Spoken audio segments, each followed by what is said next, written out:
كان بينك وبين الكاس خطوة واحدة، لماذا أعطيته لميسي رغم كل ذلك؟ أهلا وسهلا. أولا شنو طيت الكاس لميسي؟ لفات إنه غير فاز باللعبة.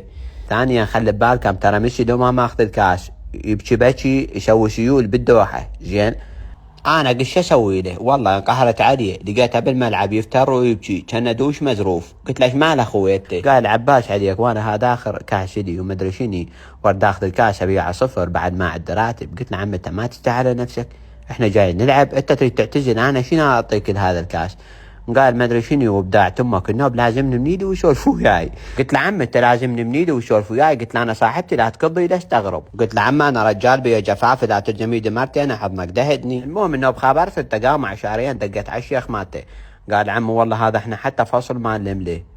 قلت له ليش ما تلم ولا شنو؟ عقروقه بالملعب هو غير لاعب؟ قال والله اخوي هذا نلم له فصل على المتر واحنا اللي نوجه بالطول.